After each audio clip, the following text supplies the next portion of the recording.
Doctor, I had Professor Max Tegmark of MIT on about 8 months ago, I think, and he's part of the Future of Life Institute. Elon Musk funded, and he got pretty famous for issuing that letter asking for, I think it was a 6-month moratorium on AI research. I think this was probably mid-23 when that happened. It was ignored. As they interviewed Musk later, he even said, look, it was also more for the PR, so people would actually have the conversation about it. What did you think about that? And what do you think when people say, let's pause? I signed the letter. I think it's a good idea, but not in terms of specific timeframes. You cannot say 6 months. Nothing happens in 6 months. You need to have moratoriums until certain level of capability in terms of safety. So you say, until you can prove that your product or service is safe, you can verify it by established means, whatever it is. Get patents for it, peer-reviewed articles, committees of scholars who agree it is safe. You don't get to release those things. You don't get to develop them at that level. It's not safe. Same as with any other product or service, drugs, airplanes, all those things, manufacturer has to establish safety. It is not up to me or government to show that the product is unsafe. The manufacturer is liable for establishing safety of that product. AI is no different. If they can do it, if they can show that GPT 5, 6, 7, whatever they're developing, is definitely controlled, understood, safe, go ahead. This is going to be wonderful technology benefiting all of us. If you can't establish that, then don't do it. It's not safe. But doing that in theory is nearly impossible, right? And that would assume that they're giving you the version of it or access to the full version that they might actually be releasing. It's just hard to enforce and maybe not going to happen. Well, my argument is exactly that. It's impossible. I don't think you can indefinitely control smarter than human machines. But they're saying, yes, we can, and they never provide specific details on how it's going to be done. It's always, we'll figure it out when we get there. It's a hard problem, but we can do it. We would like a little more specifics on that. I had Professor Hugo de Garis on my show twice. He actually came to London in our studio, and I had him remotely before that. And for people who don't know, he's been an AI researcher for a long time. I'm sure you've known of his work for decades. I know you've cited his work before. Did a lot of work with Dr. Ben Goertzel back in the day. They spent time together in China. They did a film called Singularity or Bust that's definitely worth watching. But he wrote a book called The Art-elect War, where he kind of gameplayed the future of AI. And it's pretty dark. And I'm probably not going to do it justice, but he basically said that humanity splits into two groups. Some are called the Cosmos, and some I think are called, not the Art-elects, I forgot the other name. Terrans. Yeah, correct, the Terrans. And one embrace AI as the solution, and one resist it and really are about the humanity. And he predicts a gigadeath, was 1 billion people dying, fighting over this war.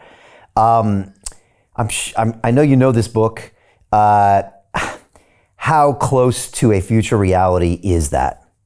He wrote it a long time ago, and it's still a very good book, making, I think, valid predictions. We're starting to see the difference between the two groups. There is a post-AI movement now, which says, let's slow down and do it right. And there is this accelerationist movement. So there is already a split. We haven't seen big political parties embrace either side. You would think, conservatives would try to conserve humanity, progressives would try to take it to progressively more capable past human entities. We haven't seen it happen yet. Of course, any political issue can be picked up by any political party, as we saw previously, so it doesn't even guarantee that mapping. Whoever picks first and decides first will get to decide what side the party is on.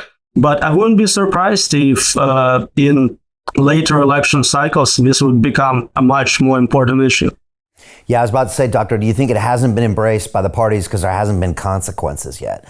There hasn't been 500,000 people laid off because of an AI development. There hasn't been an accidental 10,000 people killed that could be attributed to AI. Do you think that's why we haven't seen it become a major political issue yet? Politicians in general are very slow to reflect on technology. We're still talking about cryptocurrency regulation, a decade later. So it's not surprising that they are not fully placing it as the most important issue in front of them. Yeah, and if they struggle with crypto regulation, I don't know how they're ever going to get their head around AI regulation. It seems like orders of magnitude more complicated. What's interesting now is you're seeing the Conservative Party or Republicans and Trump actually embracing crypto, or also even courting some of Silicon Valley and the tech people. As you correctly said, that could change on a whim, of course, but it's kind of the opposite of what you might have expected or seen in the past, where that Conservative Party seems to be more pro-tech. But then again, politics are fickle. Any thoughts on that for you?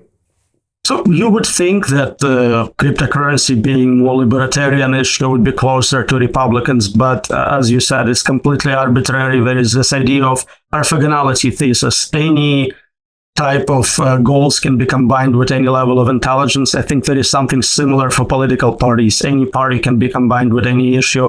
In a two-party system, you just need the other party to take the other side, and here you go again. So Jim Rickards has just recorded a video that's not available to anyone in the public, and he's going to be talking about how this upcoming recession is going to be fast, it's going to be bloody, it's going to be nasty. But at the same time, he's going to show you how you can position yourself to profit from all of this chaos.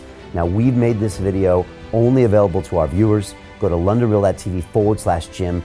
Watch that immediately. I can't say enough good things about Jim Rickards. He understands the global economic system better than any guest I've ever had on London Real. His predictions are almost uncannily true, and you can learn how to profit from his vision, from his expertise, and his understanding of economics. So go to londonreal.tv/Jim or click the link below. It's an excellent, excellent look on what's going to happen in the future and how you can position yourself to profit from that.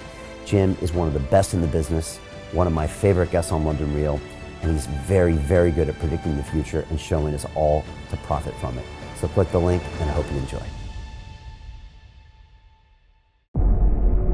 The greedy bankers are about to do it again.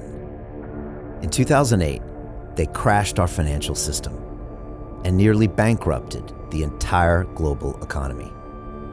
Then they received trillions of dollars in government bailouts.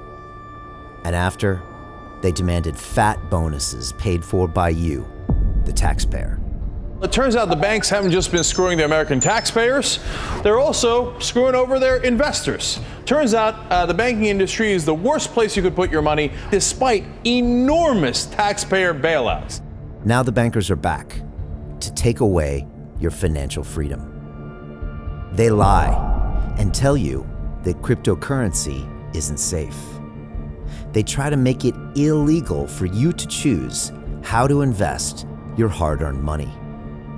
They lie and say cryptocurrency is used by money launderers and criminals. But look at the record.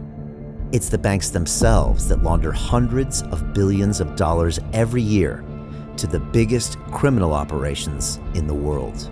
Leaked documents have revealed how some UK banks have helped criminals, money launderers and Russians under sanctions. American authorities discovered that the Sinaloa cartel moved $881 million through HSBC accounts as bank officials turned a blind eye to the illegality. The bankers lie and say cryptocurrency is not a real investment. Meanwhile, the smartest CEOs in the world are buying billions and billions of it. The truth is that banks lie about cryptocurrency because it makes them scared. The banks take $9 trillion per year of your hard-earned money, and they are worried that they will finally be exposed. They're scared because crypto means they can no longer control your money, which means they can no longer control you. They are scared because you might actually understand your money and intelligently decide what to do with it. Now is the time for us to come together, fight back, and take control. It's time to educate ourselves, our families, and our communities. Because financial education means financial freedom. We know that cryptocurrencies will help us build the new decentralized financial system of the future. A banking system that is of the people, by the people, and for the people. A banking system where access to finance is a fundamental human right. A banking system that is free and fair and welcomes all humans on this earth. The DeFi revolution is happening. We, the people, can no longer be fooled. We choose to take control of our finances. We choose to take control of our freedom. We choose to take control of our future. Join us, and let's take back our financial freedom forever.